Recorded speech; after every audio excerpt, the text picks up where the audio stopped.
Thank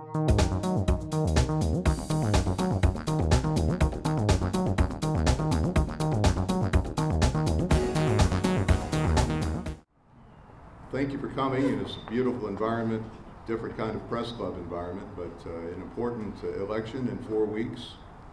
4 weeks in one day, and we only do this once every 4 years. And the incumbent, Sharon Weston Broome, who won with 52% of the votes 4 years ago, is here, along with her 5 challengers. And as they move along for opening statements, I'll say a little about each candidate, and then we'll let the candidate come to the podium. And we'll start in alphabetical order, and as we move along, Steve Carter will be starting the 2nd round, Eric Gayrard 3rd round, Denise Marcelle 4th, Jordan Piazza 5th, and Matt Watson 6th. But Sharon Weston Broome is a former Metro Councilwoman, former state senator, former state representative. She was Speaker Pro Tem and Senate President Pro Tem in her career in the legislature. She has spent many years in this community, arriving here as a journalist many years ago, and she was elected mayor 4 years ago in a close race over Bodie White. She is a Democrat, born in 1956, and without further ado, Mayor-President Sharon Weston Broome. And you have 1 minute. So I'll give you all a 30-second, 15, and stop. Yeah. Well, thank you so much to the Press Club for the opportunity to be here today. Now, this afternoon, you're going to hear a lot from individuals who desire to be mayor president, and I will tell you I'm delighted to have had the privilege over the past 4 years to serve as your mayor president. And I want to share with you why I'm running for a 2nd term. I'm running for a 2nd term because I believe that what we have done in the past 4 years is transformational, and we have adhered to transparency. As you recall, in 2017, right after 2016, we're a community in trauma. And so I hit the ground running, addressing issues like police reform, like the Great Flood of 2016, and our water management issues. So that the things that we did in 2017 were transformational. But in addition to that, we have elevated transparency in city parish government. So you can see and identify what your dollars are doing for this city, including our movie BR. More to come. Thank you so much for allowing me to be here today. Thank you, Madam Mayor. And next up is Steve Carter. He was a star athlete at LSU, tennis player, tennis coach, and later an administrator, associate athletic director at his alma mater. He's a lifelong Baton Rougean, born in 1943, served 12 years in the Louisiana House. He won his first race by 87 votes, and last year he ran for the Senate and he lost by 4 votes. Steve Carter, you have the floor. Thank you very much, Jim. Thank all of y'all for being here today. Thank the Press Club. I'm not sure where you buy your clothes, but I want to know because I'm going to be right there to buy a suit, just a sport coat, just like that. As Jim said, I'm Steve Carter, lifelong resident of Baton Rouge. Got involved with LSU, as Jim said, but the main thing is that once I left LSU, I went into the Air Force for 5 years. Thoroughly enjoyed the Air Force. Came back, was in the LSU athletic department. The main reason that I decided to run for mayor is I have 4 grandchildren, and I'm very concerned about the direction that our city is going. I certainly don't want my youngest grandchildren to end up like some of the children have here in Baton Rouge, murdered in our driveway. We need to solve that problem. We need to solve drainage problems. We need to solve unemployment problems, and we have an awful lot of problems that we need to resolve. I feel like I'm the best candidate for the job because I'm willing to take the chances. I want bold, courageous reform. We've been doing it the same way for a long time, and I think it's time for a change. So thank y'all very much for allowing me to be here today. And if I didn't mention it, Steve Carter is a Republican. The next candidate is Eric Gayrard. He is running as an independent. He ran for lieutenant governor 25 years ago on a platform of hire me to fire me, and this is his first election attempt since. He is a lawyer. Also in his career, he's been a stand-up comic, a rapper, an author. Born in 1958, graduate of the LSU Journalism School, Eric Gayrard.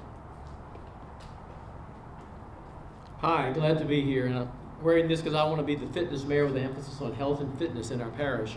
I am a conservative libertarian personal injury lawyer. I am also, I'm the only one of the candidates that's an independent, the only candidate that has established and run a 8-figure private sector corporation. And I have an innovative campaign of education, crime, traffic, fixing traffic, business development, and quality of life, community relations. And so I'm going to attack all those things, and we'll hear more about those later. You go to fusetherouge.org, fusetherouge.org, if you want to get some in-depth information about that. But the biggest beef I have today is what happened to me. I thank the press club for inviting me, but BRAC is a problem. I got word today that Mr. Piazza and I, Jordan, we're not going to be allowed to be in the televised debate because they say that we're not qualified with a 5% on the poll. So we're going to have more to say about that, so I think that's a problem. I think they're more of an entrenched special interest than we want to think. Thank you.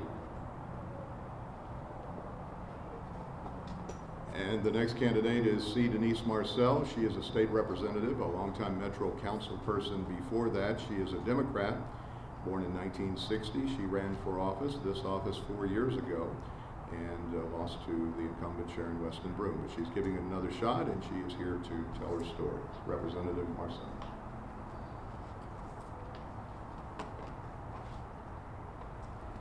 Good afternoon. First of all, let me thank you all for hosting this forum. I am Denise Marcel. I'm currently the state rep and former council member, as he has stated. I've shown leadership in both roles. I know how to work on both sides of the aisle. And the reason that I'm running is because I'm sick and tired of crime in Baton Rouge. I'm sick and tired of the flooding in Baton Rouge. And I'm sick and tired of the infrastructure in North Baton Rouge not being addressed. We've seen many studies. The DBE program that we passed, I think in 2009, still have not been implemented. We're still studying it, I guess. And so I'm tired of studying things. I'm tired of the planning. I'm tired of the ribbon cutting. And it's time to get down to business in Baton Rouge and make Baton Rouge a better place and a safer place for each one of us to live, work, and play. I'm Denise Marcel, number 90 on your ballot. And our fifth candidate to speak is Jordan Piazza. He is a restaurant and lounge owner. He comes from a well-known family from that line of work. He's the youngest candidate in the race, born in 1988, and this is his first election attempt. Thanks, Jim. Folks, a pleasure to be here today. Thanks for having me, especially during COVID. As we've seen that with government shutdowns, it's tough to get in front of people, so it's important to be here, and thank you for having me. As Jim said, youngest candidate, I think that's important. It's time for a new generation of leaders. For too long, for decades now, we've been electing politicians and get the same results. And until we stop electing these same officials, we can't expect different results. You know, we talk about crime on the rise. We've surpassed 100 homicides now. What we haven't talked about is the 200 non-fatal shootings in our parish. And what's important about that is that we need to stop giving money to residents and hoping that we fix this. We need to put more patrol officers on the street. We need to ensure that we give our police officers a raise who haven't gotten a raise in 13 years. But we need new leadership and new ideas. There's not transparency, and as E said earlier, BRAC has 10% of their annual budget is a city contract with the city parish. Two folks up here, the mayor being one and Matt being the other, have to approve that budget. And it's ironic that those two are the four that got there. So I'm here because we need to get politicians out of government so we can make a real big difference and improve Baton Rouge, because we've seen an exodus of people for way too long. Thank you. And number 6 in alphabetical order is Matt Watson, who's a Metro Councilman. He worked for a Metro Councilman before he was elected to his post. He was born in 1972. I don't know if I mentioned, for those who are unaware, Denise Marcel is a Democrat, Jordan Piazza is a Republican, and Matt is a Republican challenging Mayor-President Broome. Matt Watson. Thank you for the opportunity to be here. I think it's the first time I've been before the press club. You got a beautiful day to be outside, so let's be thankful for that. As Jim stated, I worked for the previous council person, and when I did that, we sort of reinvented the role of legislative aid to be more hands-on. I didn't spend a lot of time in City Hall in the office. Instead, I spent a whole lot of time in my district, going to people's houses that had problems, going out meeting with people who are going to serve the residents there to fix sinkholes, drainage problems, potholes, problems with the streets in front of their house, something as simple as streetlights. But the thing is, I called the person who I answered the phone one time when a guy called to try to get some help, and he told me that me answering the phone was the best service he's ever gotten from this government ever. Now, this was before the current mayor took over. But I'll tell you, we've got to get more involved, we've got to take care of more people, and we've got to get the job done. I'll tell you more later. And now it's time for the questions, and I don't intend to ask every question, so we will take some from working media as well. But a year ago, almost a year ago, voters in this parish, in the portion that is St. George, the 86,000 residents of that particular part of the parish, voted 54 to 46% to incorporate their own city, and now that is tied up in litigation. The mayor has expressed her concern about what this will do to parish life as we know it and to parish government. For the other candidates and for the mayor, do you think this is the right course of action, and what will happen if St. George becomes a reality? Steve Carter, you're first.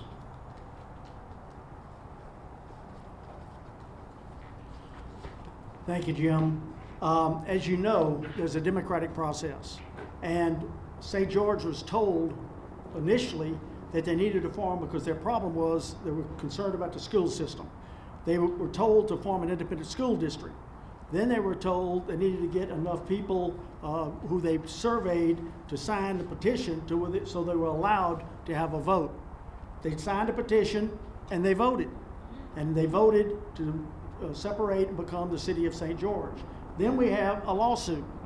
Well, in my opinion, it's time to stop all of this. St. George did what they expected to do and were asked to do. We have a lawsuit. Every time we seem to have a problem, we always have turmoil within the city.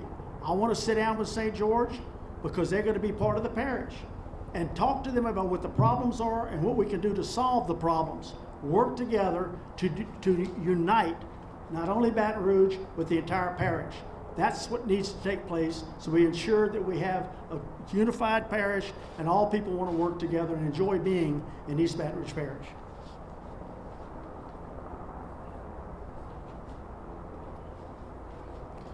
I take the opposite approach. I'm against the St. George creation. I don't think 17,000 people should dictate what happens to 500,000 people. That vote was severely gerrymandered. It was done the second time, and it cut out swaths of folks that happened to be minority. And so they dictated how that vote was going to come out. So I think that's inherently wrong. Education is the reason it happened in the first place. If we went with my program, which is fund it, don't run it, I want to create a situation where the government funds the education but doesn't pay for the education. And every child would get $8,000 as a credit stipend if you follow my plan. And so that would shortcut all the problems and the initial problems that St. George had with creation of their own city. Plus, I would like to bring in St. George and show them that they can be part of the city. We can only go forward, I think, if we go forward as one city, and like Coach O likes to say, one heartbeat. Thank you.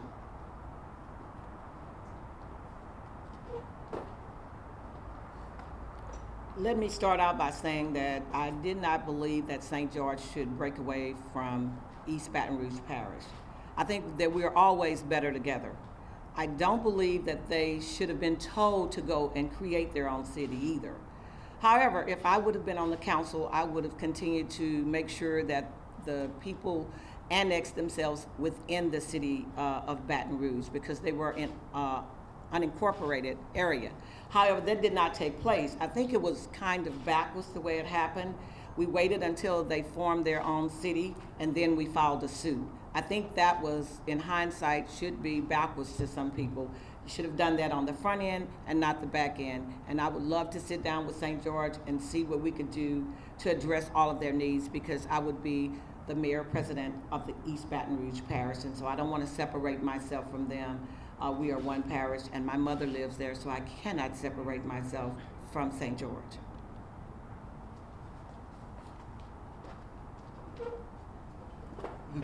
Yeah, as insinuated earlier, this is not the first time we've dealt with this, folks, and it goes back to electing these same folks. Central left, Zachary left, Baker left, and now we have another part. And if we had this transformative leadership that the mayor's talking she has, why would they want to leave? It's because we mismanage our budget. We have a failing education system that we have not addressed. Instead, we want to point fingers and say that they can't break off because they don't have a great plan. Well, let me tell you what, our plan's failing too. That's why this is the most challengers a mayor-president incumbent has seen in over 30 years. It's not working.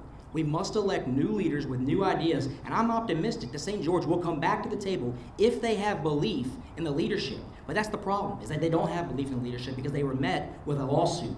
And no one in elected position should be suing their constituents. We hold value and we hold sacred our election process in the United States. And when we start questioning that, we're going down a slippery slope. Not to mention, it's not like the mayor's race last election was won by a landslide. It was under 10 points as well. So to talk about a vote that was under 10 points, we're talking apples to apples here. And so we got to work with these folks and we got to address these problems quickly. It's going to take new leadership, though.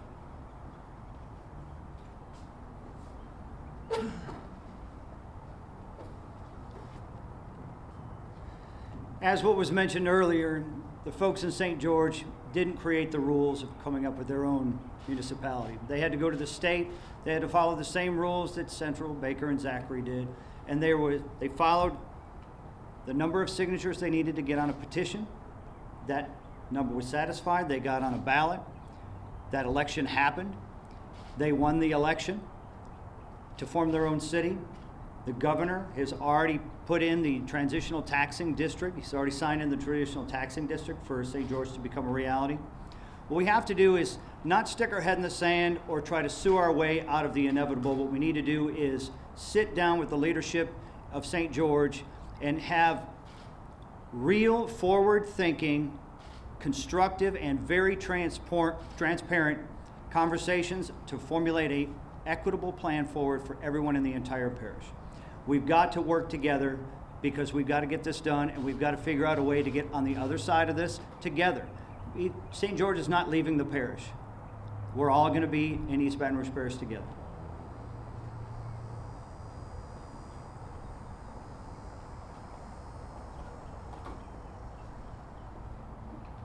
You know, a couple of weeks ago, Lake Charles went through a catastrophic experience with a hurricane.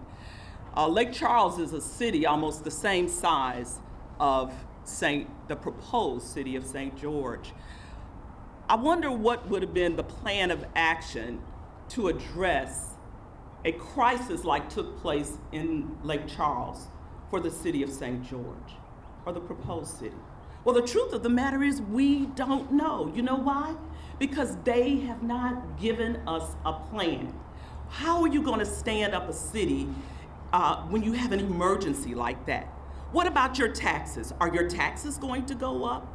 I met with the citizens of St. George in a very cordial manner twice, at least. On the second time after the election, I asked for a plan. They didn't give me one.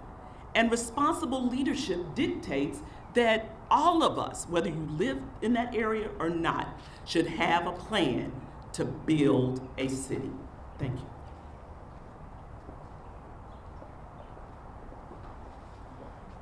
It's time for the second round of questions, and I think Andrea Gallo from the Advocate has a question. So Andrea, would you step forward, please? And we'll start with E.R. Gayrard on this round. Should I come up there? Sure, if you'd like to, sure.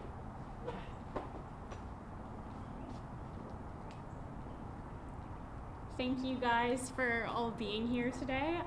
My question is about the coronavirus pandemic.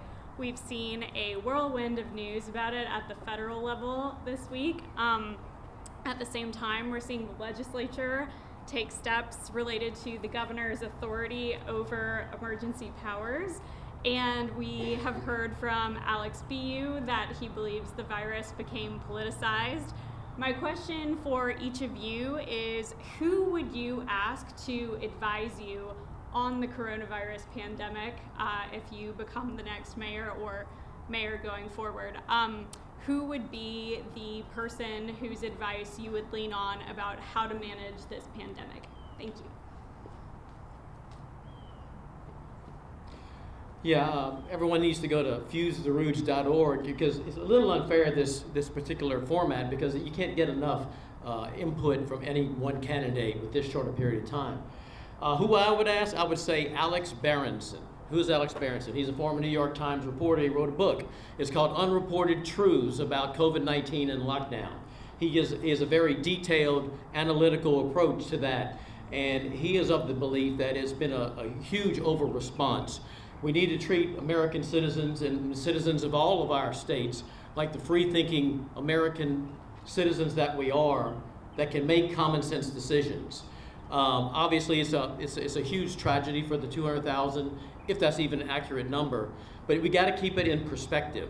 600,000 people a year die of cancer. 600,000 people die of heart disease, and we don't go crazy over those. So we need to take it in perspective, but we need to do the common sense approach things that we can do to help battle this epidemic. Thank you.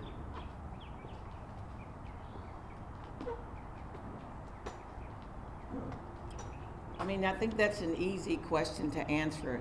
You need to lean on the experts in the healthcare industry, but you also have to take into consideration the business owners and the churches and everybody around you. I don't think there's one size fits all. And I think that it was something new to us, the pandemic. Nobody knew exactly what to expect or how to handle it. And so we had people taking advice maybe from one person or one industry and not the other. I think that I would have sat at the round table with everyone and come up with a plan how we could proceed to make sure that our most vulnerable population, of course, was taken care of, and certainly our citizens and then our businesses, and I think that we could accomplish that.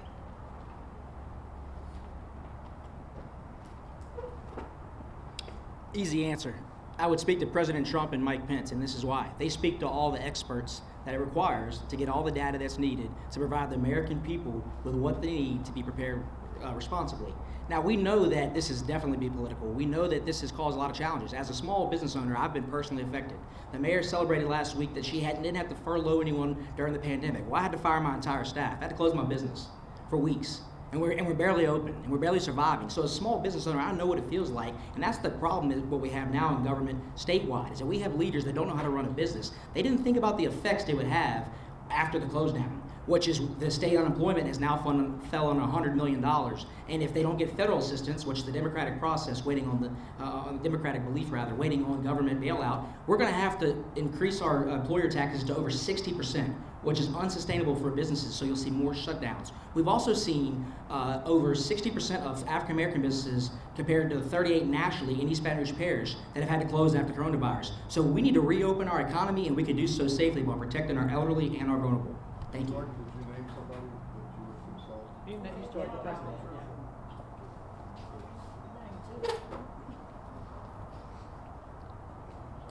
Well, I would agree that you can't go to just one person, but I would start with Dr. Godby, the state's preeminent expert on coronavirus here. I would have him come out with me as mayor-president and communicate directly to the community. Let a medical expert opinion drive what we do, and understand that we do have to balance that with concern for business, concern for having kids go to school. How are they going to attend school? We've got to leave it, unlike some of my other challenges up here that think that they can do something about education, we really have to leave that up to the EBR school board and VESI on what's going to happen inside K through 12 education. But we need to have medical expertise driving what we do and balance that so we don't have another shutdown, but we can't have the terrible things that have happened to our small business here in our town. So I'd lean on medical expertise, but I would certainly have the business community at the table as well.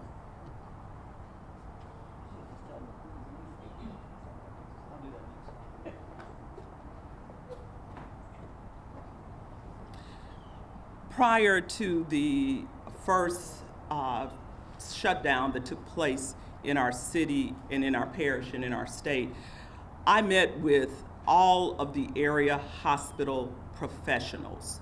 We had a roundtable discussion about COVID-19 and the path and impact it was having on our city and parish, or would have. From that conversation, Dr. Katie O'Neill, who indeed is one of the premier specialists on infectious diseases, conferred with me on a consistent basis, as well as the other hospital providers. Now, what you need to know is the path forward that we took was one of looking out for the well-being of our citizens and also balancing the economy. That's why we had our Keep BR serving program for restaurants like yours, Mr. Piazza, that could access dollars, not only for the restaurant, but for the service. That's why we did our Restart BR program, where we're giving out grants to small businesses. So health and business does not have to be mutually exclusive. Dr. Katie O'Neill.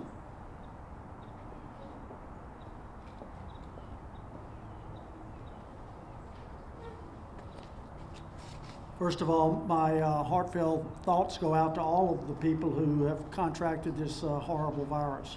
But if I were in a position, I would contact every conceivable person that had knowledge about this on a state, local, and federal level. Talk to them, bring in the experts. But you have two problems with this. The first problem has to do with the safety of the community. The second problem has to do, it's not a one-size-fits-all with the businesses, the small businesses in the city. As an example, they've shut all the bars down. Well, you take Oliver Twist as an adult bar, those people are going to probably be responsible. They're going to do the things that are necessary to protect the people.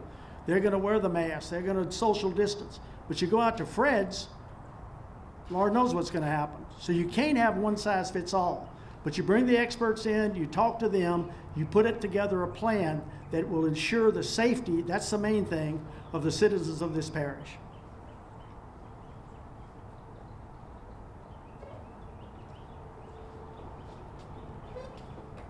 I think it's fairly apparent that we have great division in our country and our city, and we often hear about the two Baton Rouges, North Baton Rouge, South Baton Rouge, and we, in the past, as a parish, have had measures before the Metro Council that involve so-called Tolerance Ordinance, Tolerance Resolution, neither of which passed. Have we reached the point where it is the time to do this, or would this just sow further division? Denise Marcel, you first. The Tolerance Ordinance, which I believe you actually sponsored last time, do you think it's time to renew a discussion about that?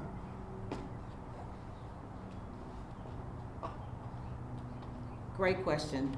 Absolutely. I sponsored the ordinance because I believe in fairness and non-discrimination to everyone in this parish. I believe that what you do is your business and we should not be discriminating against you for that. Now, although it did not pass, many people lined up against it. I got no support from our current mayor with a letter of support or anything like that when she was in the Senate at the time. So yes, I pressed for it, got very little support for with my ordinance from anyone, and I think it's time that we revisit that and give people's real views on what it is that they believe, and not allowing them to assist people under the table or behind the doors. And let's come out front and say what you're really for and what you really believe in. And I really believe in fairness for everyone.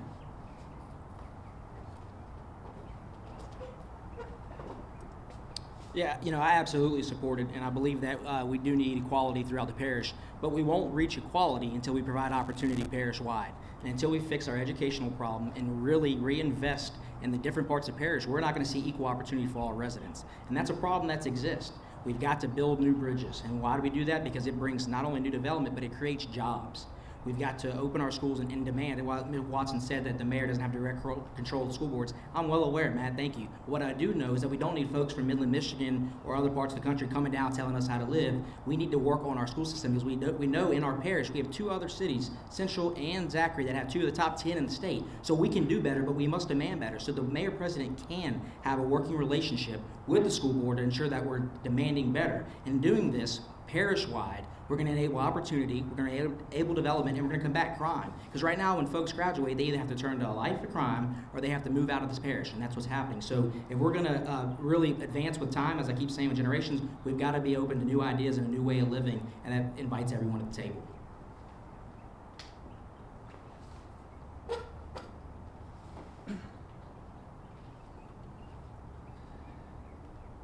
Last year, I put forth a non-binding resolution that started with the preamble that the East Baton Rouge Parish Metropolitan Council denies discrimination of any kind and finds it contrary to the United States Constitution, the Constitution of the State of Louisiana, and our plan of government.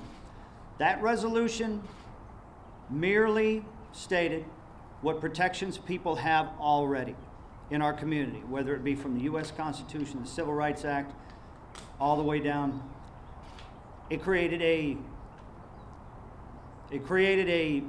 quick Cliff Notes version of what, if you feel like you're being discriminated against in housing, who you go to, what the prescriptive period is to get remedy for employment, et cetera, et cetera. But the most important part of that resolution was to tell everybody about the, now in the past, but at the time in the future, cases before the United States Supreme Court, the Bostock and the Zarda cases, which were about sexual orientation, and EEOC versus Harris Funeral Home, which is about gender identity. I couldn't get people to even agree to listen to the facts of what the laws were and what was coming before the United States Supreme Court. So that's what the world we live in.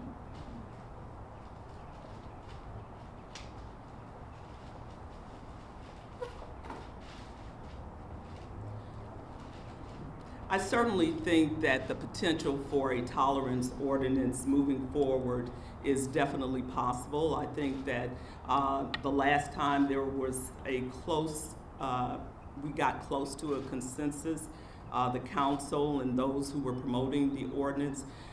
I have made a pillar of my administration equity and inclusion, and that's not exceptional.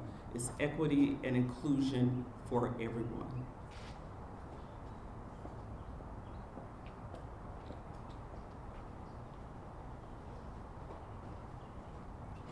You know, for some reason on this question, we got off on education, and people don't need to look any further than me.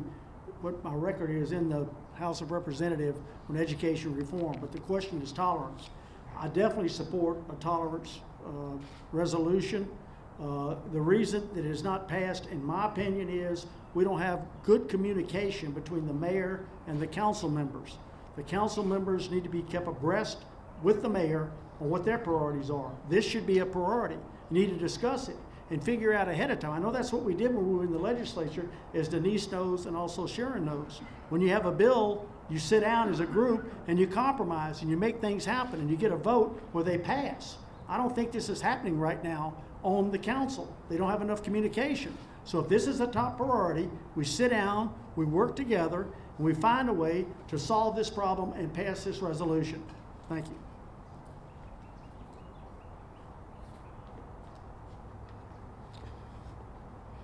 As a general proposition, I think that freedom and individual liberty are important for all people. But they're right. Until we bring the parish together in many other ways, we'll never accomplish bringing all people together, regardless of where they come from. Education, my Funded Don't Run It program is important. To bring the new city police force together, combine the city police and the sheriffs into one new elite crime-fighting force called the Guardian Rouge, and then do things that will bring the parish together. And I like to call them lifestyle or quality of life issues. For instance, the biggest one that I want to push is getting rid of City Park Golf Course and quit appeasing 17 golfers, and let's make a true central park like they have in New York City. That way we can bring all people together in a fantastic atmosphere where we can come together as one people and enhance and push that whole fitness regimen and get everybody. It's an obese parish, folks, so let's get everybody working together and being as one. I believe Lester Dewey from WAFB has a question. Lester. And we will start with Jordan. Thank you, Jim. So you all have talked about the crime rate in Baton Rouge probably more than any other topic. We did surpass last year's homicide rate, I believe, this weekend. A lot of folks, including the district attorney, have said that the domestic violence homicides are up, plus they've talked about coronavirus. But we've already heard talk from you guys about how the BRPD needs more officers, talking about how the department needs more support. But what is your actual plan or experience in reducing crime here in Baton Rouge? And do you believe that should include possibly a change in leadership at the top of BRPD? Thank you, Lester. I think it's important to note that on the last, crime has been a problem in East Baton Rouge Parish for a while, and in the last campaign, Mayor Broome did promised to her supporters that she would get a new chief of police, and what she did. Unfortunately, our chief of police has not been very effective, but I don't place all blame on him because the policies are broken. They're underfunded.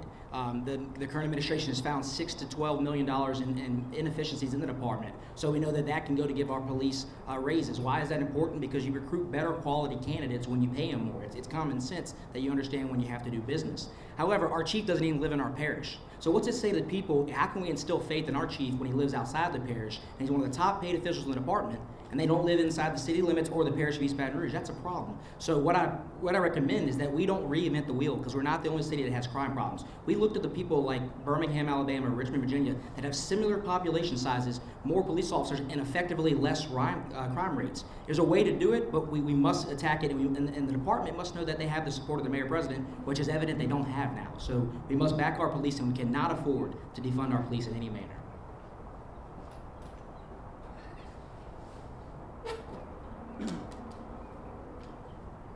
We've had over 400 people die in our parish since 2017 after coming off a year of a record decade-low homicide rate. We have real problems in leadership at BRPD. I think the BRPD chief is following the mayor's lead in what they're trying to do in the community. What I would do that would be vastly different is I would take one of my assistant chief administrative officers and make that person over public safety as a liaison to the fire departments, EMS, and the sheriff, but primarily over BRPD, so that we could have great communication, because if there isn't great communication, that could be a problem. If there is great communication currently, then more blame could be put on the mayor for how bad our crime is. I would go to the community, tell those folks what they know already, the prevalence of crime in their neighborhood, what best practices are around the country to eradicate and lower that crime rate, and get buy-in from the community. Go right to the folks that are being hurt the most and victimized the most by the crime rate, and get their buy-in on making real positive change.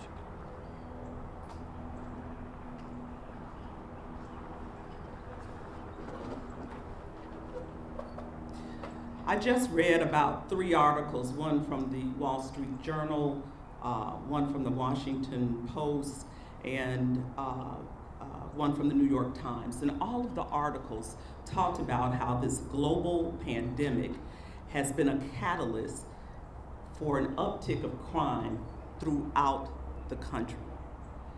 What have we done since I have been in office? We've infused our Baton Rouge Police Department with over $27 million of enhancements. We brought new cars for them. We've funded body cameras. And in my 2021 budget, due to efficiencies of $7 million that we've identified throughout city parish government, we will be able to elevate the salary of our first responders. Police, fire, EMS is the goal. Now, what I would like all of you all here to do is to make sure there are no obstructions when I put that raise in the budget.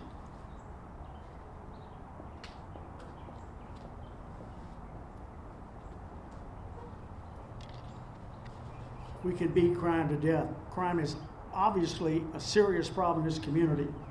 One of the things we need to do is to make sure that this community is safe, secure, and every person in the East Baton Rouge Parish is respected. To do that, we need to continue to educate people. We need to give people opportunities. Opportunities equal less crime. People need to make sure that we can get them jobs. We need to make sure we do not abandon the police. The police are good people trying to do the right job. The problem is they're understaffed. We need to have more police. We don't have nearly enough police that we need, and also we must try to find a way to increase their pay. We need to educate the police on the crime situation, on the drug situation, also the mental health situation, and also on race relations. We need to give them the opportunity and the tools to do their job. If we do, I promise you, if we also implement BRAVE, crime will be reduced.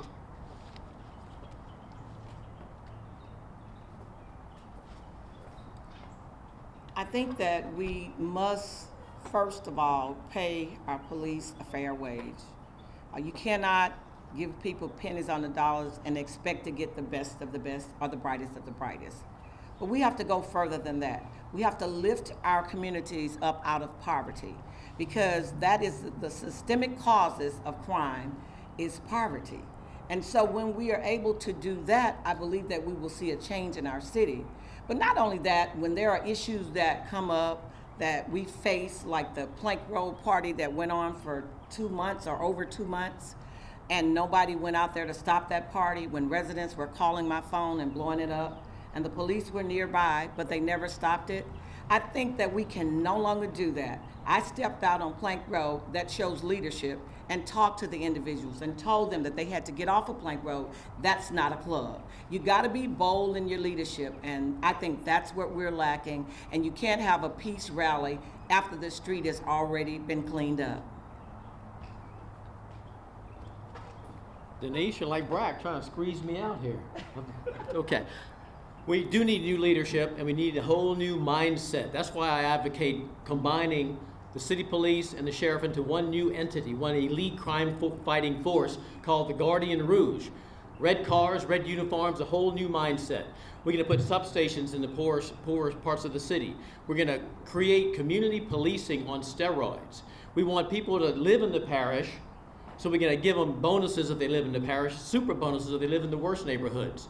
So there's all kinds of things that can be done, and so it takes a new mindset, and what we need to do is make sure that the policemen are getting out of their cars and getting into the communities, because we need to go away from this adversarial situation that we have in all police forces. And so you do it with a whole new concept, the Guardian Rouge, and people will be proud of that. It's something that we can emulate, that people will emulate from around the country, and that young kids will be proud to say that their parents are a member of the Guardian Rouge.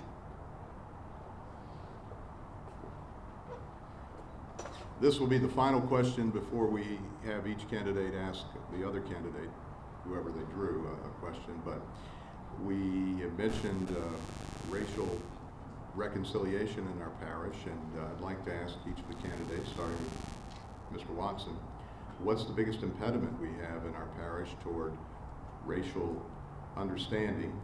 And is there a person, can you name one person from another race who you regularly consult with about the issues of the day? Matt?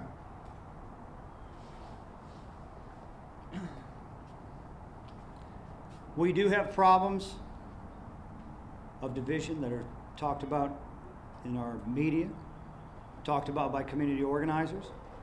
But when I work in 7805 with the community action team up there in 02 and 07, I get along with those folks just fine. When I'm out there working side by side up on cleanup projects, nobody's upset about anybody else. We're laughing, we're having a great time. I think if everybody gets together, spends a little bit more time with somebody that they don't know, I think we can get over this, I don't like this other person, or I feel like this other person doesn't like me, from a judgment made from 15 feet away instead of going up and talking to somebody else.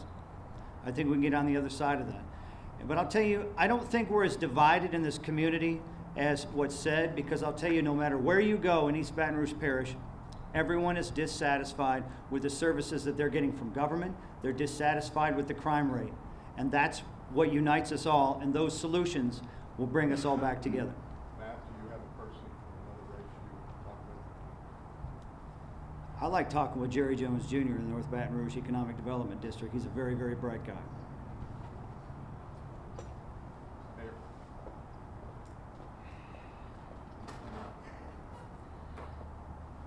While certainly going out to communities of disinvestment is a good way to start a conversation with people of other races, we've got to do a deep dive into the issues of systemic and institutional racism that have plagued our community for years, that keep someone of one color from making as much money as someone of another race, of the disinvestment that exists in various neighborhoods. So it's a little bit more than just having a conversation, but that's a good start.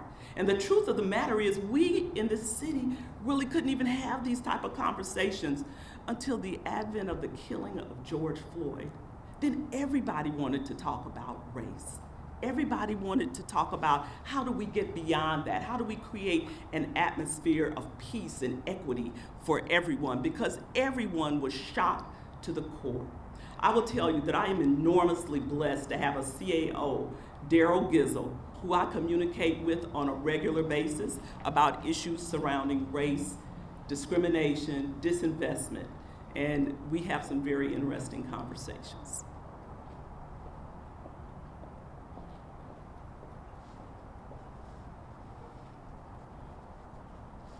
I'll start off with the person that I have a lot of respect for, that I talk to quite a bit, and that's College Temple. He's level-headed. He's got his finger on the pulse, and I run a lot of questions, and pretty tough questions by College. But you know, this past Saturday I had an interesting experience. I had an event, a guy came up to me and said, "I'd like to take you around the city." He took me to a gentleman by the name of Mr. Lee. And Mr. Lee has a car wash on the corner, I believe, of Washington and Delpit. Unbelievable guy. He also understands the problems. Then I went to Garfield Street and met a gentleman and talked to him. Again, it was a very interesting conversation. Then I went up to Jubin and visited with some people. I'm not patting myself on the back. I'm just saying that's what needs to happen. We need to go visit with people, find out how they live, find out what their problems are. They can come to my home, see where I live, and see what my problems are. My problem is on the back of the property tax, I got all this millage just sitting in there. They don't have a clue what I'm talking about probably. So my point is, I disagree a little bit with the mayor. I really believe that communication, getting to know people and loving them will really go a long way on solving the problem. Thank you.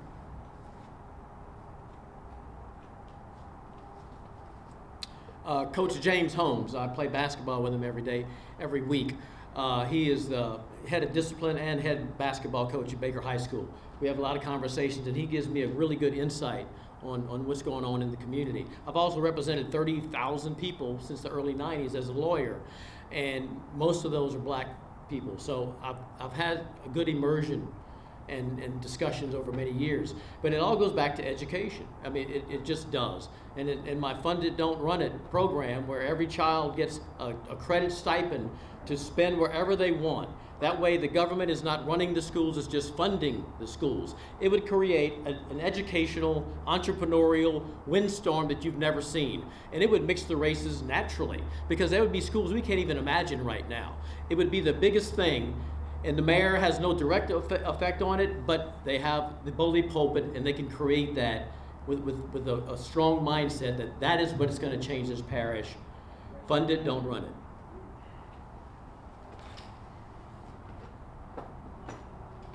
You can go to Fuse de Rouge. No, I'm sorry, that was you. Sorry, I got caught up in that. First of all, I believe that we have a racial divide in our communities because one side of town don't know what the other side of town is actually doing or how they live. And so a part of racial divide and the disparity is because of the disparity in investments on one side of town versus the other side.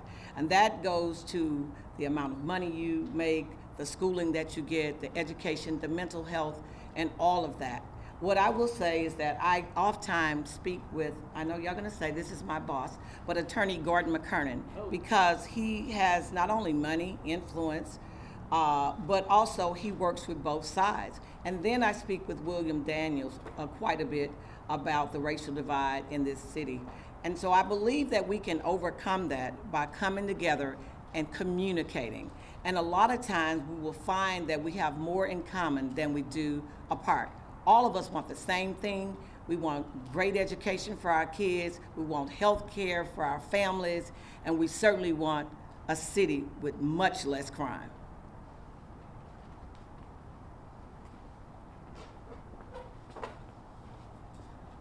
You know, not to beat a dead horse, but this is, again, there's another problem that has existed for a long time. And, you know, someone who I speak to on a daily basis and who I'm honored to be in business with is my best friend, who's also named Jordan, who's an African-American individual.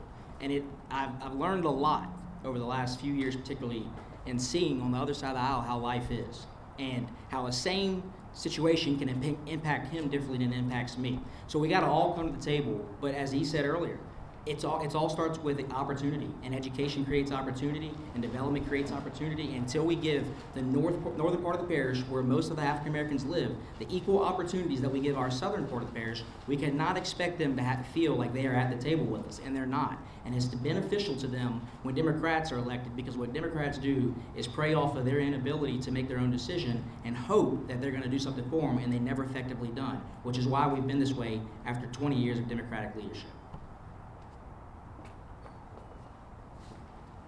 We're ready for the candidates' questions of one other candidate, and we will start with the mayor, and then in the last round, the final statements, we'll start with Matt and move down the line. But Mayor, I don't know who you have, but please come forward and we'll find out.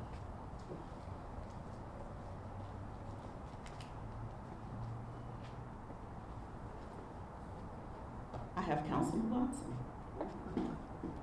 Councilman Watson, I took the initiative because there was so much concern around reopening bars as part of our economic recovery over a week or so ago, and reached out to the parties responsible for that, sent them a letter, initiated, put the plan in process to reopening.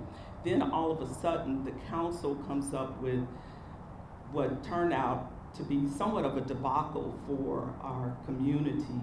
I believe that you want the best for our economic recovery, but could you explain why so much chaos around that particular issue?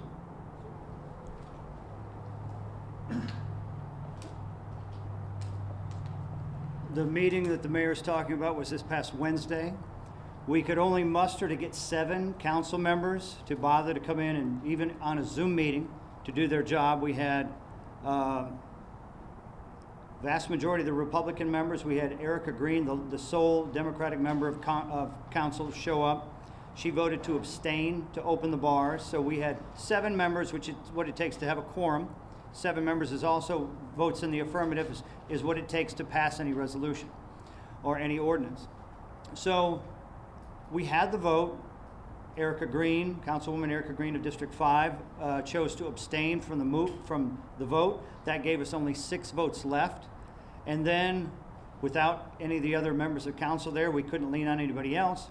And then when Councilman Trey Welch asked Chris Cranford how many bars are going to be put out of business, remain out of business, how many people are going to lose their jobs, how many people are going to stay out of work, how much trouble we're going to have with PPP on giving people money towards payroll. That's when Councilwoman Erica Green fled from the meeting, got off the meeting, we lost quorum, and that was the end of the meeting. Steve Carter, would you ask a question?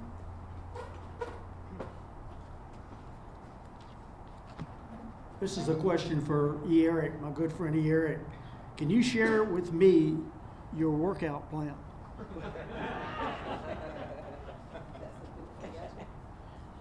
Well, I'm not going to play him in tennis because I may be a little younger, but he knows how to play the game, and I'm just not that good. Look, I appreciate the question because I think it's a huge thing. We have 60% obesity in this parish, and it affects the health system, and it affects COVID responses. It's everything. I work out every day. I run. I play basketball once a week, like I referenced. I do a lot of body weight exercise, and I think everyone here should look at their diet, look at their health plan, and we should try to get. If I become mayor, if I'm so honored to get that post, then what I want to do is create a whole series of fitness gurus. We're going to have one head, and it's going to be volunteer, so no cost to the city. But they're going to go out and intersperse themselves amongst the parish and try to get people walking, just doing anything as neighborhood, as neighbors, and that way we can all come together in fitness. And I have a fitness challenge. Again, if any of these people want to do a fitness challenge, winner take all, winner takes mayor, I'm good for it. Or one-on-one, loser drops out. I hadn't had any takers yet. Thank you. You have the question? Oh, I have the question now. Okay, this question goes to Jordan Piazza. First, since he and I are the two non-politicians, outsiders who were being dissed by Barack, I want him to comment on that real quick. And also, I want to see what he thinks about my wonderful, innovative idea of changing City Park Golf Course into a central park for all the citizens to share. Thanks, E. And yeah, it is a tragedy about Brack, but we'll talk about that in closing. Yeah, I do think that there's a better use for City Park. There's no doubt about it. I live near there, grew up near there, frequent that area, but I can honestly say I've never played a round of golf there. And I don't know many people that do. I know a lot of friends that play golf and they never say City Park. And so I think there's a better use. I think we have some challenges with Breck, obviously, to get them on the same page. Obviously, there used to be a pool there that got filled in. So I think that is a great common space that could be, when you look at cities like Dallas, Texas, or Birmingham, or Austin, or these thriving cities that have a lot of younger generations fleeing to them after college, you see that they have these areas of town where they can go to, where they don't have to drive all across the parish or the city or the town to involve themselves in different festivities. So I do think there's a much better use of that space, and I think the Mayor-President as well as the council should lead the charge with Breck on how we can better use that site and also tie it into the lakes as they do the lake project as well. So.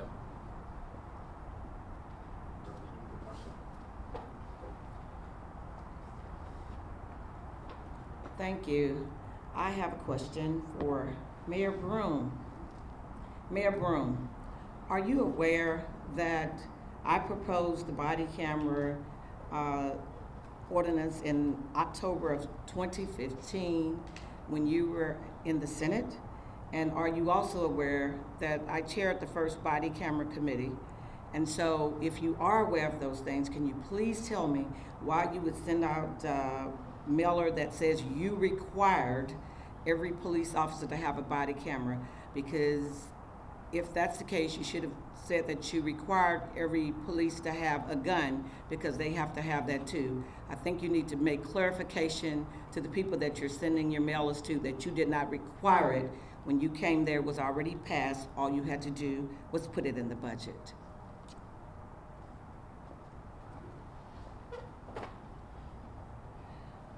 Representative Marcel, I have said time and time again, I have acknowledged the work that you did while you were on the council with the body cameras. But what you did, you had the ball.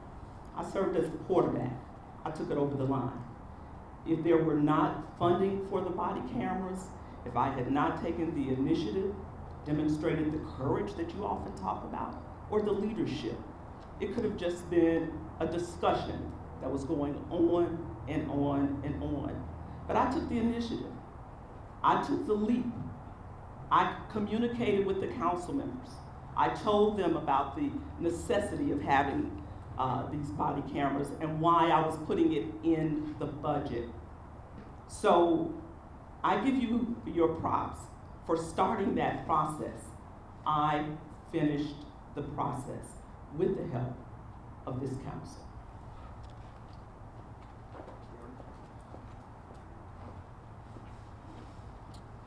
My question is for Steve. Steve, obviously, I've known you quite a while, but let's be honest here.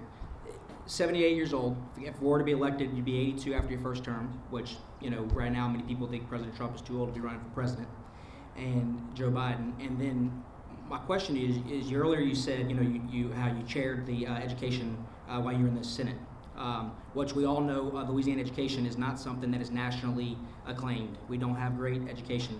But you believe it's one of your tributes as to why you'd be a good mayor-president. You also told people like myself that you weren't going to run, and at the last minute got in. And my question to you is, what leadership do you think you believe, given your history and your record and your age, just being honest, that you can bring to the city parish?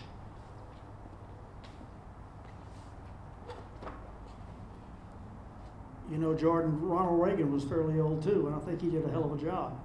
And I think I'll do a great job. What I bring to the table is I'm going to hire E. Eric to be my fitness expert. So I'm going to be in peak condition trained to kill by the time I'm mayor. But anyway, I was in the military for 5 years and I learned a lot of leadership. I was also in the legislature for 12 years. And hopefully you know my record. I was very bold on education. Yes, we're struggling, but I was willing to make change. I did a lot of things what I am very proud of to try to improve our educational system, which included choice. I believe that every child has to have an opportunity to be successful in life one way and one way only, and that's to be educated. And I don't care if you're homeschooled, I don't care how you are. And I believe in early childhood, and I was very much of a proponent for early childhood. So I think my record speaks for itself. I'm willing to take a chance. I'm willing to be bold, I'm willing to be courageous, and I'm willing to do the job that's necessary to improve the quality of life of everyone in this room, plus everybody in East Baton Rouge Parish.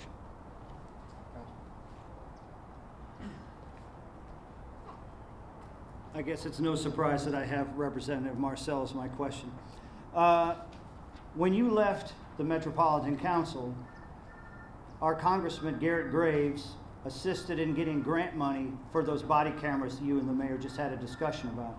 It was a grant to purchase body cameras, not a reimbursal grant. So when she went ahead to go buy those body cameras, she in fact negated the grant and had to have Garrett Graves go back and fix the situation. So we talk about a lot of crises she's managed us through. Well, this is one that she created herself. How would you work with the federal government to get more grants for this community?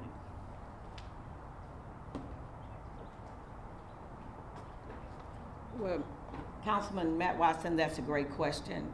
And you're absolutely correct. The funding was already there for those body cameras because we had worked and we had found those funds for the body camera. All she simply had to do was take the grant and apply it.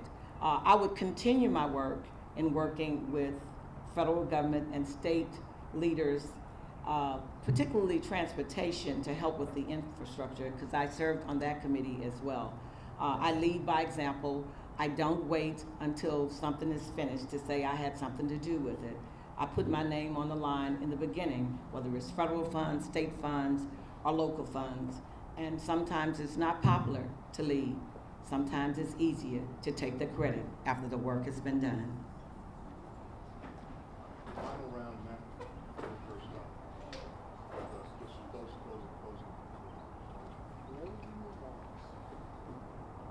Anyway, I've been a person that's always dedicated myself to being on the front line. We talk about going into different parts of the community. I don't just go into 705, 02, and 07. I go into every part of the community that's ever asked me for help because they've not been able to get assistance elsewhere.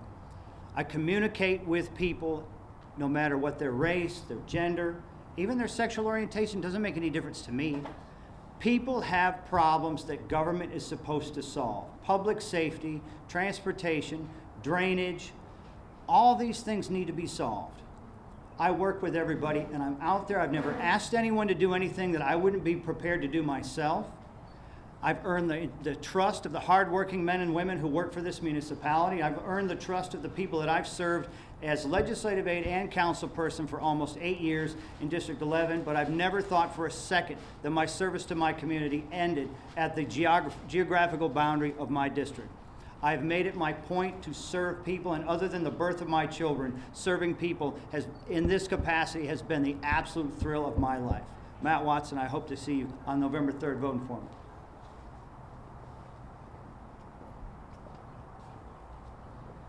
You know, it's an honor to be here, and I hope I'm going to implore the press to take this because, unfortunately, like I said earlier, we don't have enough of the press getting out the facts about everything, and it's important that every fact get out because the voters have a right to know who they're voting for. We don't need someone that wants to get in the ditches and dig ditches. We need a leader. We don't need someone that has lawsuits pending for unpaid debt. We don't need someone who doesn't own a home in this parish running as our mayor-president. We don't need somebody that wants a job because they need a job. We need somebody that wants to make Baton Rouge better.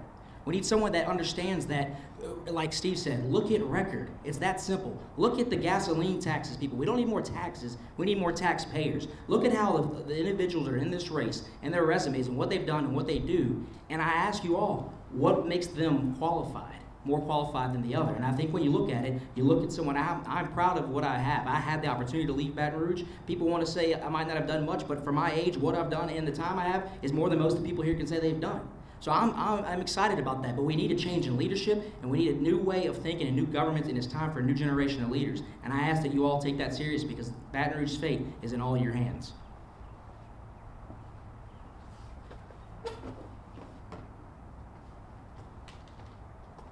Let me say that I've shown my leadership on the Metro Council.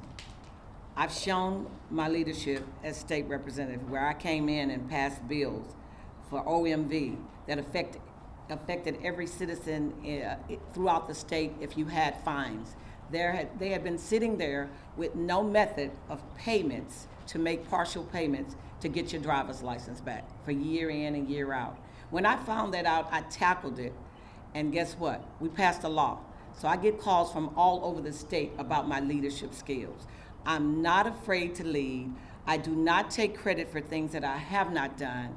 And you know what? If you're tired of the flooding in Baton Rouge and you're outraged with the crime that some of us say is only in 2 zip codes, I beg to differ. I believe that we deserve change. I believe that I am that change. And if you agree with me, you will vote number 90, see Denise Marcel, on your ballot.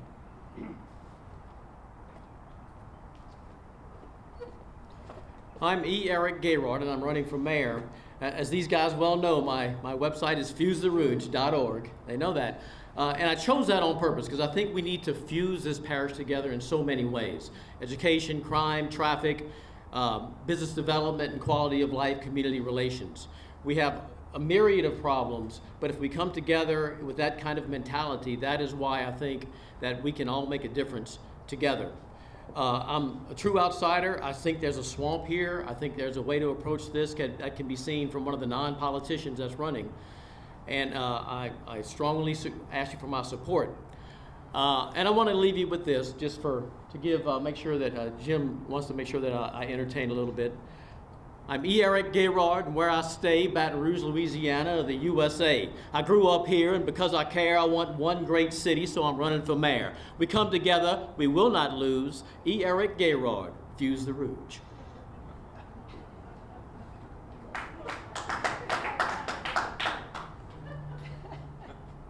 I gotta follow that. I want to congratulate all the candidates for filing. It's not easy to be a public servant. It takes time consuming, and I want to wish all of y'all the very best of luck. I also want to let everybody know, as you know from what I said here today, that I'm willing to put my name and my reputation on the line to improve the quality of life of every citizen in East Baton Rouge Parish. I've lived here all of my life. I have 4 grandchildren. I don't want them to leave. I know we have problems. I'm willing to roll up my sleeves and solve the problems. I ask for your support. Early voting starts October the 16th. That's quick. So remember to go vote. My website is stevecarterforbr.com. I ask you to go to the website, and you'll see all the solutions that I have to the problems. I love Baton Rouge. All I want is an opportunity. And I promise you, we'll move the parish forward, because we've been doing the same old thing for the past 15 or 20 years, and it's time for a change. Thank you very much for your vote and support.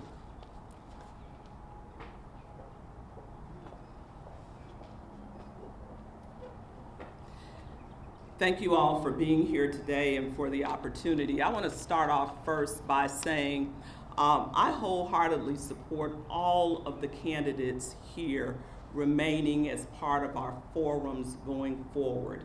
Whether it's TV, whatever, I think everyone should be included so the people can hear. So to Mr. Piazza and to Mr. Guirard, I hope to see you on the campaign trail moving forward. And as the mayor-president, I've had the opportunity for the past 4 years to demonstrate transformative leadership,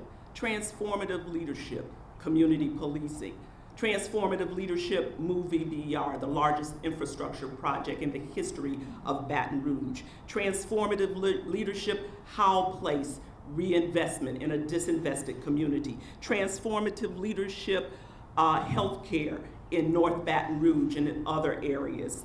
I stand here 4 years later to say that we have sown some great seeds for moving forward, not just for your children, Steve, but for children in the future, grandchildren, great-grandchildren. 20 years forward, they will look back and thank this administration for the seeds that we have sown, that they will benefit in a great harvest. Thank you so much. God bless you. Please re-elect me on November 3rd. All right. There, candidates, round of applause.